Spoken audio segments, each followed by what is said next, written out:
క్రీస్తునందు ప్రియమైన వారలారా, మనము నూతన సృష్టిగా కృపగలిగిన దేవుడు మనలను మార్చారు.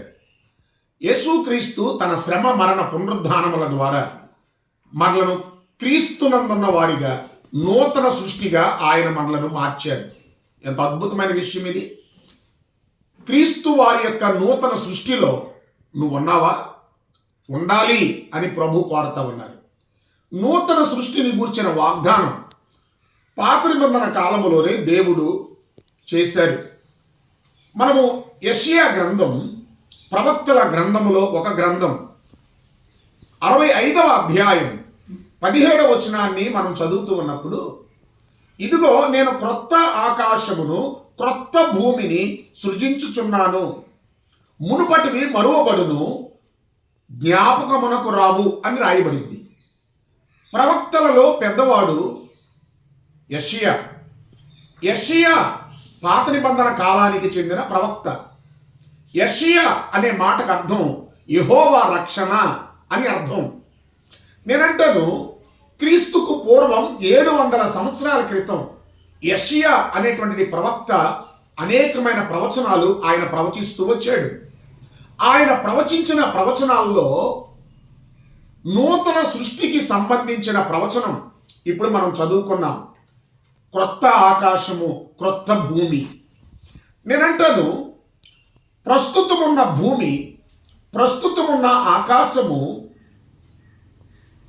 పాపం చేత నిండి అవి పాపము చేత కప్పబడినందువల్ల కృపగలిగిన దేవుడు తిరిగి వాటి స్థానములో నూతన ఆకాశమును నూతన భూమిని గూర్చిన ప్రవచనాన్ని యెషయా ప్రవక్త ద్వారా దేవుడు పలికించారు. ప్రస్తుతమున్న భూమి, ప్రస్తుతమున్న ఆకాశం మరి ఏమైపోతాయి? దేవుడు క్రొత్త ఆకాశము క్రొత్త భూమిని సృజిస్తూ ఉన్నప్పుడు మరి ప్రస్తుతమున్నవి ఏమైపోతాయి అని ఆలోచన చేస్తే, ప్రకటన గ్రంథం పరమార్థ జ్ఞాని యోహాను రాసిన ప్రకటన గ్రంథం 21వ అధ్యాయం 1వ వచనాన్ని నేను చదువుతూ ఉన్నాను. అంతటా నేను క్రొత్త ఆకాశమును క్రొత్త భూమిని చూచితిని అని అంటాడు. మొదటి ఆకాశము మొదటి భూమియు గతించిపోయెను అని రాయబడి ఉంది. యెషయా ప్రవక్త ద్వారా క్రీస్తుకు పూర్వం చెప్పబడిన ప్రవచనము ప్రత్యక్షముగా నేను చూచాను అంటాడు పద్మాసులంకకు పరవాసిగా కొనుకోబడిన యోహాను భక్తుడు. నేనంటాను, మరి ఈ మొదటి ఆకాశము మొదటి భూమి ఏమైపోయాయి అనంటే, పేతురు రాసిన 2వ పత్రిక 3వ అధ్యాయం 10వ వచనంలో రాయబడింది, అయితే ప్రభువు దినము దొంగ వచ్చినట్లు వచ్చును, ఆ దినమున ఆకాశములు మహాధ్వనితో గతించిపోవును, పంచభూతములు మిక్కటమైన వేండ్రముతో లయమైపోవును, భూమియు దాని మీద ఉన్న కృత్యములను కాలిపోవును అని రాయబడి ఉంది. అంటే పాత ఆకాశం పాత భూమి గతించిపోతాయి, లయమైపోతాయి అని రాయబడింది. నేనంటాను, మనము ఆధ్యాత్మికంగా తీసుకున్నప్పుడు క్రొత్త ఆకాశము క్రొత్త భూమి దేవుని రాజ్యానికి లేదా పరలోక రాజ్యానికి సాదృశ్యముగా చెప్పబడింది.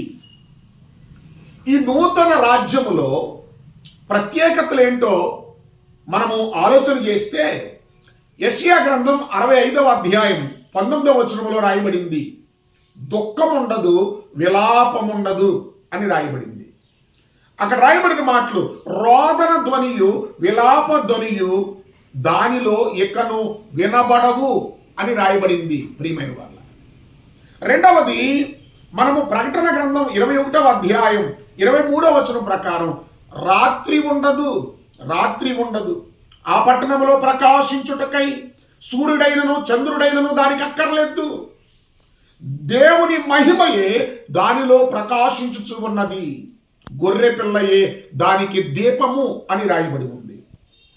అక్కడ రాత్రి లేనందున దాని గుమ్మములు పగటి వేళ వెయ్యబడవు అని 25వ వచనములో రాయబడింది. తిరిగి మనము అదే అధ్యాయం 1వ వచనం చూస్తే, సముద్రమును ఇకను లేదు, సముద్రము లేనిది, రాత్రి లేనిది, దుఃఖము లేనిది, విలాపము లేనిది, ఆకలి లేనిది, దప్పిక లేనిది ఆ పరమరాజ్యములో, ఆ నూతన సృష్టిలో మనం ఉండాలని ప్రభు కోరుతా ఉన్నాడు. వాక్యం చెప్తా ఉంది, కొరింథీయులకు రాసిన 2వ పత్రికలో మనం చదువుతాం, ఎవడైనను క్రీస్తునందున్న ఎడల వాడు నూతన సృష్టి, పాతవి గతించెను, సమస్తమును క్రొత్తవాయెను. కనుక దేవుని రాజ్యములో, దేవుని సృష్టిలో, నూతన సృష్టిలో నీవు నేను ఉందాం. ఆయన అనుగ్రహించే సంతోషాన్ని, సమాధానాన్ని మనం పొందుకుందాం. అట్టి ధన్యత త్రియేక దేవుడు మనకు అనుగ్రహించును గాక. ఆమేన్. May God bless you.